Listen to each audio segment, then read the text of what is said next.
I'm Ross, and I'm a curious parent. I'm John, and I'm an education expert. This is From the Sidelines. Bite-sized study tips to help you help them through.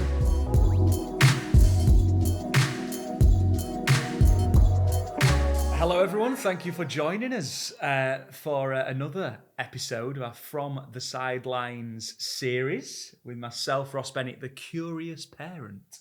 Yeah, and John Tate, hopefully, the education expert. We'll see what people think. Absolutely, yeah. If you've stuck with us for this long, then I think we're doing something right, aren't we? Yeah. For those that are just listening, if you have just joined us, please do take on board everything we say and share this around your friends and family.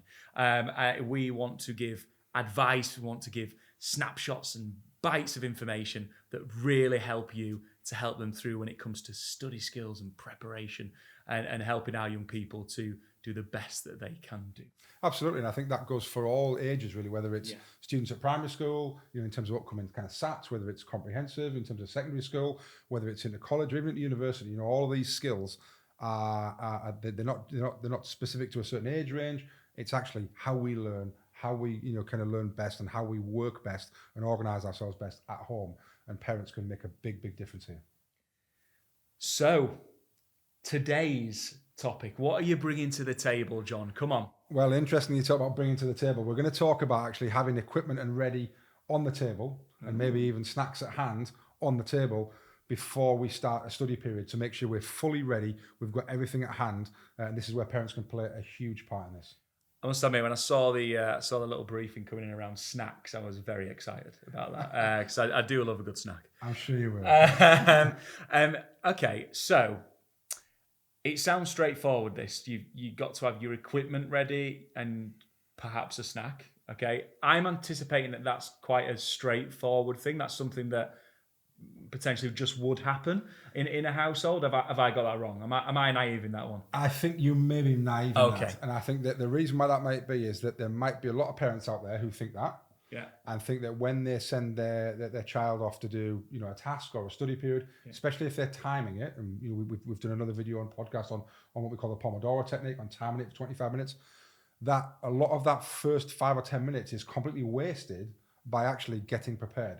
Okay. So what happens then is you don't then work or study for that 25 minutes. You probably work for about 15 minutes of it, because let's face it, let's have a scenario. Your child trots upstairs and says, I'm off to do my 25 minutes on my task. Yeah. They have to find the information and find their resources, which as a parent I know at the bottom of a rucksack or something, or the bottom of a bedroom, or under a pile of clothes or dirty laundry isn't the easiest. So they've got to find those things to start with. They've then got to get everything out and prepared and know what they want, and maybe a web page loaded up. There's then things like laptops, and that might not be charged. There's all this type of stuff. Then they might need to go to the toilet, or they come out and get it. And before you know it, they're halfway through that period and they haven't even done anything. Yeah. And this might be why parents, when you pop in halfway through and you say, but you haven't even started, or you've only done a couple of sentences. And then sometimes the kind of response from your child is quite kind of, argumentative. Well, I couldn't find my stuff, could I? I didn't have this. And so they weren't ready. And I think it is a bit naive to think that when they go upstairs, they are totally ready. We need to think of it almost like a bit like a race. Like, are you ready to physically start right now? And so I think that's something that we need to think and bear in mind. And it's not just at the end of the day for a young person who might be, in some way, I suppose the word is resisting studying. I think it's fair to say, we understand that case, but it's also for those that are kind of up for it as well. It's that preparation across the board, isn't it? And as a parent, making sure that everything is good to go so that time is used most effectively as it possibly can be for the young person. Correct. And I think if we break that down into, if parents are thinking, well, what are we talking about? Yeah, okay. So depending on what the task is, you might need, and forgive me for sounding basic here, but you might need a pen. There might need to be a pencil. You might need the ruler or a calculator. There might need to be the textbook. There might need to be the right web page open. There might need whatever it is. So, and I think that the way to get into that is, well, ask them. Because you think, well, I don't know what it is. Well, just open your mouth and ask them. What are you doing? What is it? Oh, it's a maths task. Right. What is it? Do you need a textbook? Yeah, we need. Right. Okay. Let's help you get everything out on the desk right now. So, do you need this? Do you need a calculator? No. Okay. Right. Have we got everything we need? And also, is it within arm's reach? Not, yes, it's in my bedroom, because what we don't want to do is get 3 or 4 minutes in and have to get up from our seat, walk across the bedroom and get something, because that naturally breaks our flow, doesn't it, and our rhythm and our focus. Yeah. We want everything to be within arm's reach. If I need my ruler, it's there. If I need my calculator, it's there. If I need anything else, my bag's here. I should not have to leave that seat at all. Absolutely. So that's the first thing. And then the second part of what you said about that, the kind of people who might not be as motivated and want to do that, it's dead easy to find an excuse, isn't it? Oh, I needed the toilet. Oh, I needed a drink. You know, what, Ross, why have you come downstairs? You're supposed to start. Oh, I needed a drink. So actually those things, it's kind of, well, how can we do things to actually minimize those areas and chances to get up?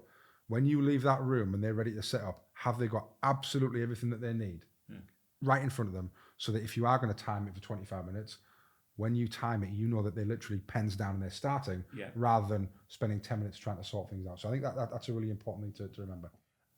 And you've kind of touched on this, but just so people listening can get a real clear understanding.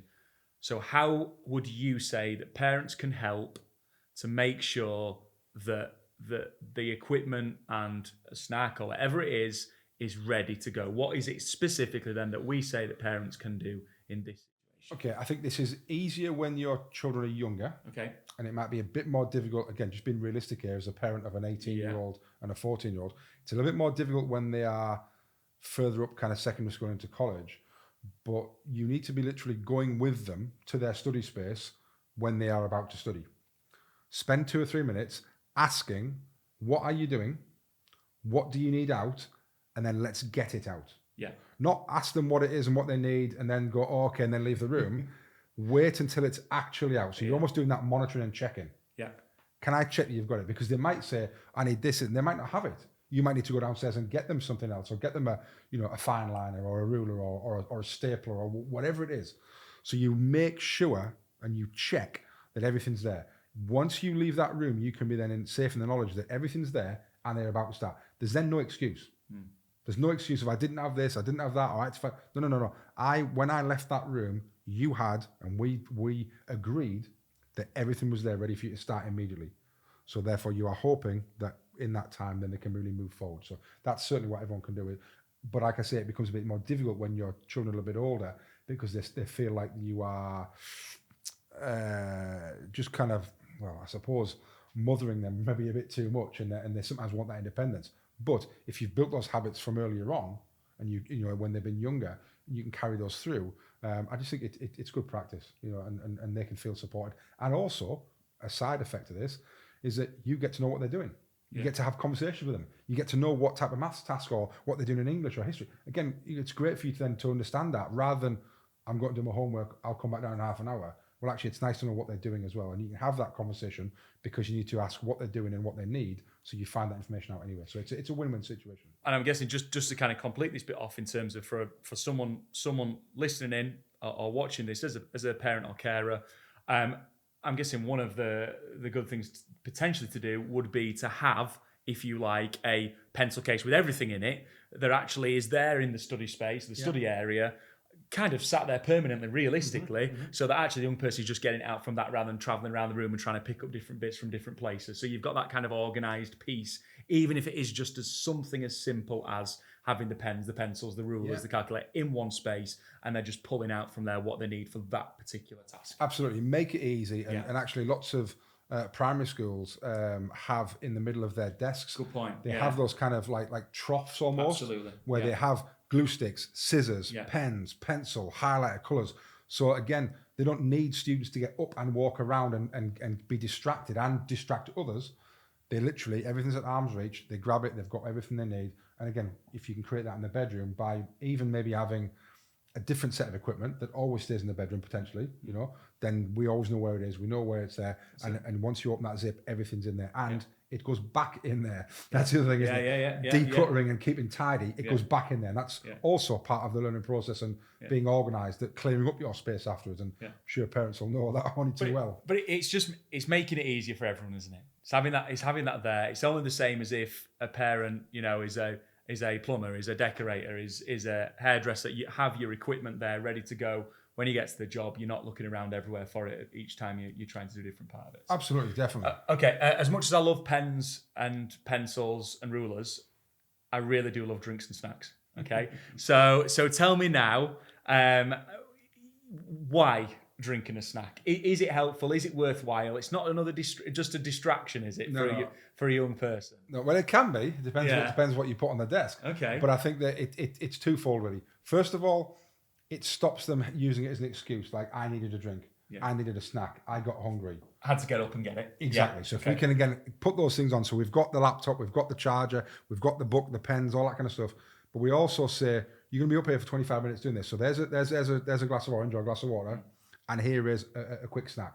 Okay? Now that snack might be a biscuit, it could be an apple, banana, some grapes, that type of stuff. I'm not talking about a 3-course meal, but actually it just allows them to really stay focused. Again, you've given everything that they want at hand.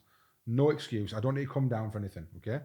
The second part of it, though, in terms of the science part of it, is that we know as adults or as human beings that if we're hydrated or properly hydrated, we can concentrate far, far better than when we're not. Okay? Yeah. So again, if you give someone a glass of water, they can keep hydrated throughout it. And also, we also know, and you said you love your food, we also know that when we're hungry, we can't concentrate because we're always thinking about it. It's a bit like toothache. It kind of like gnaws away at you all the time. And it's like, Ross, you're hungry. Ross, you need something to eat. And if that's going on, then again, it's almost like that mobile phone kind of distraction. It's eating away at your concentration. And we use the term sometimes where we get hangry. We get frustrated and annoyed because so let's remove all that. Glass of water, a glass of juice, quick snack, everything's there. Zero excuses. You've made the perfect learning conditions for them, and they can do it the best they can. And again, just think about it as an adult. If you were hungry or you wanted, it's not a good environment to be working in. So just think about it as the human body and how the human body works. And we don't need to be huge kind of professors and scientists to understand that we need to drink water. We need to kind of keep ourselves from being hungry to be effective. It's fairly straightforward when we break it down. And following that bit, what you're basically saying is that, as with a lot of these tips and pieces of advice that you're giving to parents and carers and people helping young people, you don't have to be an expert in education to help and support a child with their study and their practice and preparation. Do you? 100%, Ross. And I think that's sometimes the mistake that parents sometimes make is that they think that they don't know physics or Shakespeare or kind of the history of kind of something that they're studying. Well, we're here to tell people that they don't need to know that. Actually, if they put the right conditions in place and they ask the right questions and they have a flat desk and they time it at the right point and they get the snacks ready and they help them, then actually everything can massively improve. So you don't need to be that expert. What you do need to be as an expert, I suppose, on what we're talking about, which is how you can create a great study environment for free at home.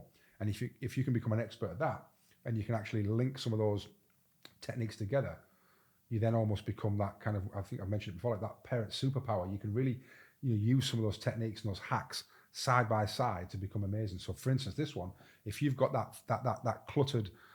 decluttered flat desk and you've removed the mobile phone from the room and they don't have any distractions and you tan them for 25 minutes and you put the drink and everything there, wow, suddenly you are making a massive, massive difference without having to know anything about what they're studying about. And likewise, the flip side of that, you might know a lot about the subject content, but if all of those environments are all over the place and they're not studying in the right place, they're not studying for the optimum amount of time, they've got lots of distractions, it doesn't really matter what you know about that subject.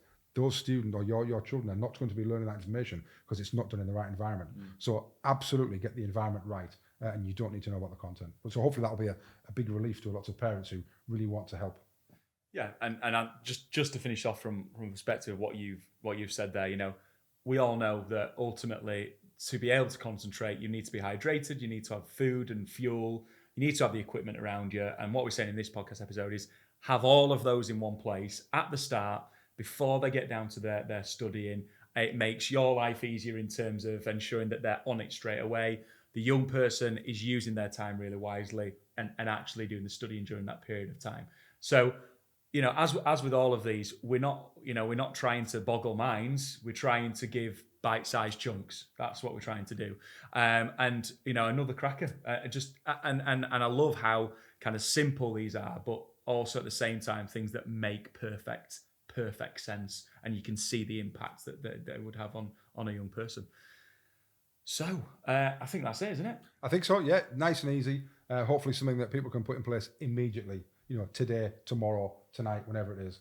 So yeah, get it done. Really wonderful. Thanks, John. I'm already looking forward to the next one. So hopefully we'll see you again, and hopefully this is something that you're already finding really, really useful. So that's our 6th, 7th. I don't know where we are with our podcasts, but we're helping you to help them through and from the sidelines. So thanks from myself, Ross, and from John, and we'll see you again soon.